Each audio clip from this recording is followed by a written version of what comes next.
Phew. Looks like he didn't go for either of the battles. No strafe on Russia and no attack on Caucasus. He's pulled back his stacks into Poland. He's gone for a France stack and an Italy stack. So I'm pretty happy about this. This means that this stack here in Russia will be able to move. I don't think I'll be able to go for a Ukraine stack just yet, so I'll probably be moving into West Russia, and I'll be trading all these provinces with Russia. He's going pretty air heavy with both Germany and Japan here, so this med shock is gonna be untenable pretty soon. But I've done the math, and I think I'm gonna be able to do it one more turn. But after that, I'm going to have to transition into a more classical Finland shock. So I'm going to go for 6 infantry, 2 artillery buy. I'm going to get another destroyer. And this is to escort this transport up into Sea Zone 7. As for attacks, I think I am going to sacrifice the transport to capture Baltic states. This will prevent him from blitzing up and recapturing it. Speaking of Karelia, he went for a pretty hilarious 4 infantry, 1 fighter versus the unit surviving there. And unfortunately for me, he took no losses. So that's a bit that stings a bit, I'll be honest. I've also done the math on this attack here with the fighters and the bomber, and apparently just sending 1 infantry and 1 fighter will be enough for me to hold it. So that's it's very nice. Not a big deal as I thought it would be. With the Italy stack, I won't be able to use all this infantry, so I think maybe I'm gonna start transitioning up.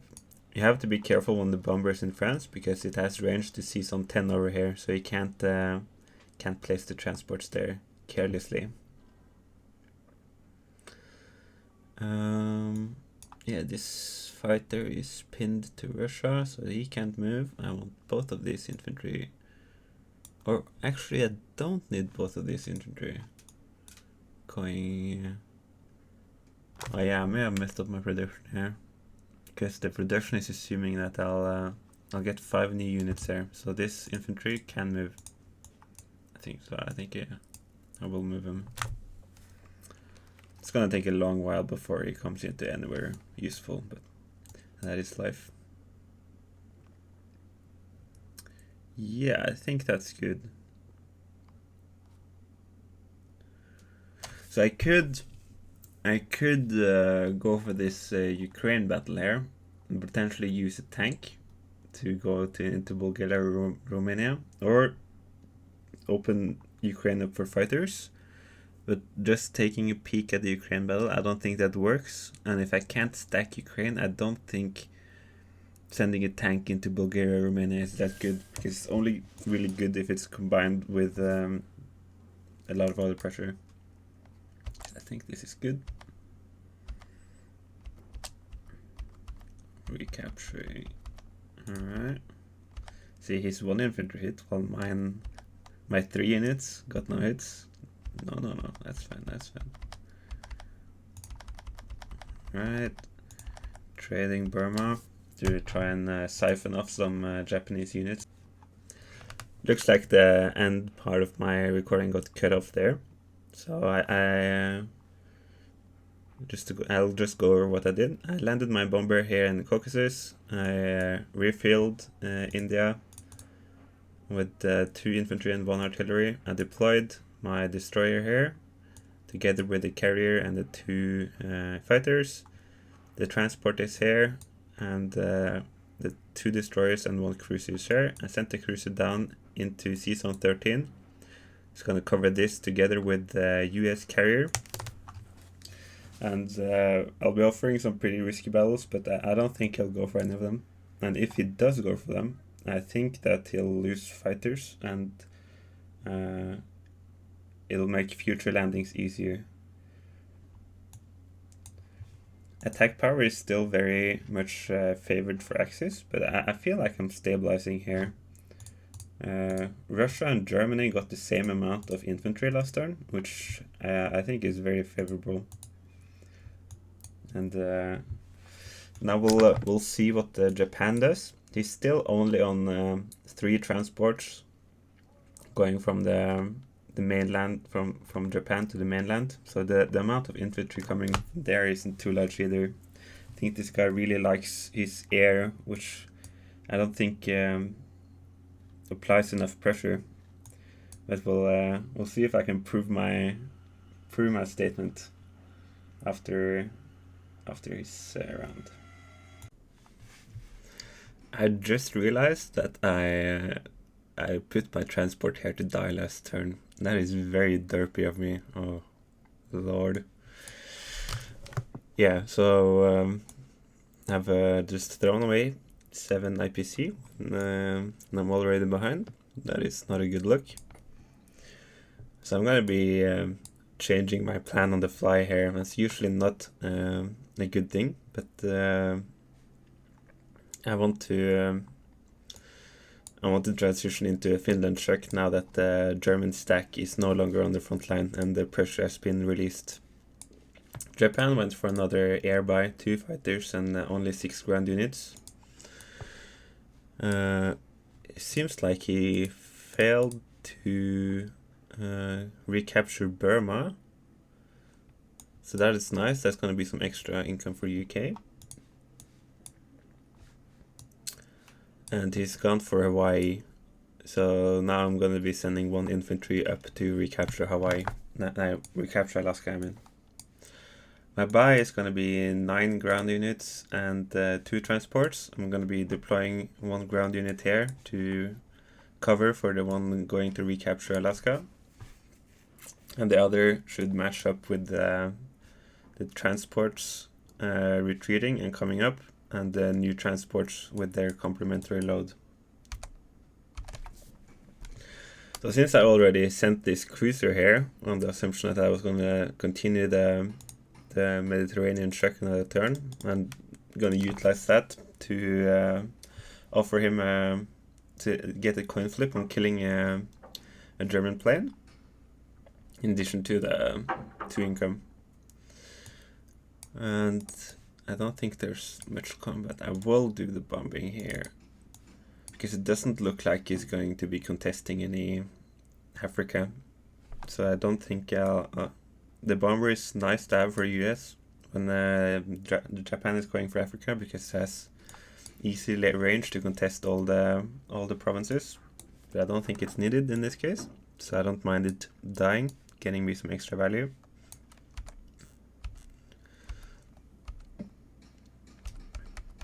Well, yeah, okay. Well, I didn't mean for it to die immediately, but oh well. I guess that's life. All right, so I will. Now I have a full load of 8 units coming into Finland next turn, and I will retreat here.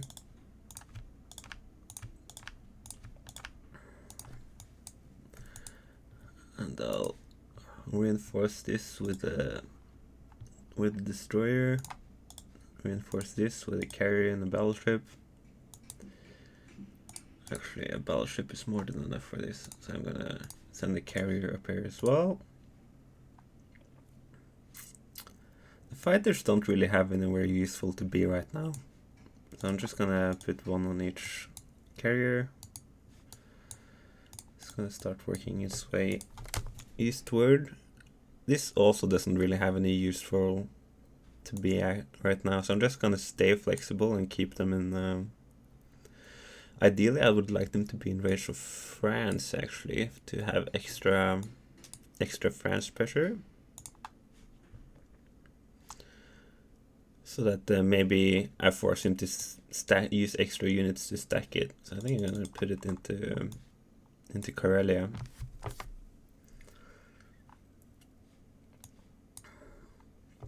And just click through the sea zones to make sure we don't leave anything, nothing in the present. Everything should be moving. All right.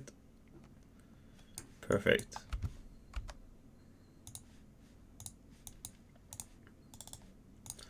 One more infantry there. And a new load of 8 units. So there's going to be 8 units a turn coming pretty quickly here into Finland.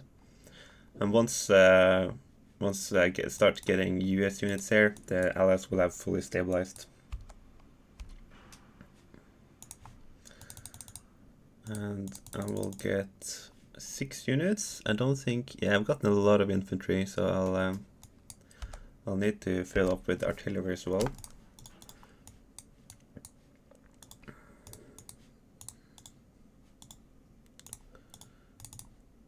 And I will be trading these 2 provinces. He doesn't have anything, so I can stack. I can probably stack either Kazakh or Novosibirsk if I want, because the pressure he has is very low. So here it would be 6. I would have 8, and he'll have 4.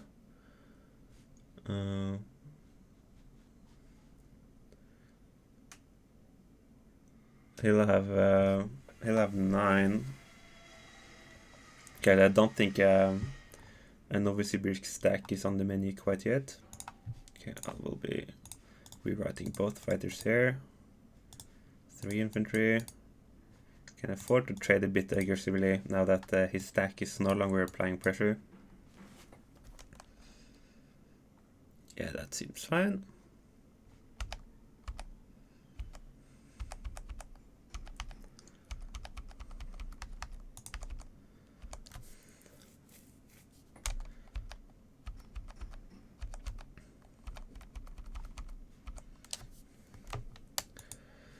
So I don't want Germany stacking one of these provinces actually. So even though I could push Japan back, I'm still going to be keeping my eye on the ball here and set up a West Russia stack. Yeah, maybe. These heavy air players are sometimes a bit cheeky with where they hit with the air, so I'm gonna keep a safety AA gun here, so at least I'll have a chance of shooting back if he goes for the strafe.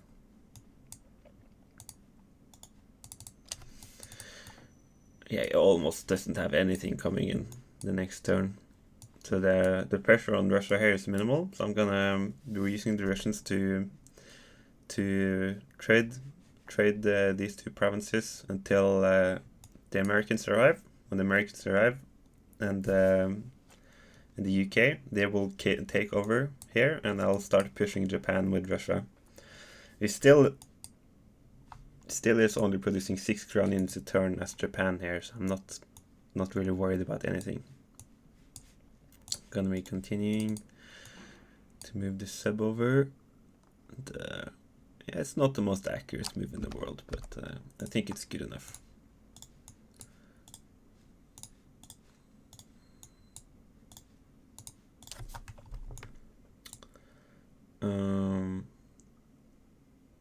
Yeah, actually, I do need enough to trade these 2 provinces.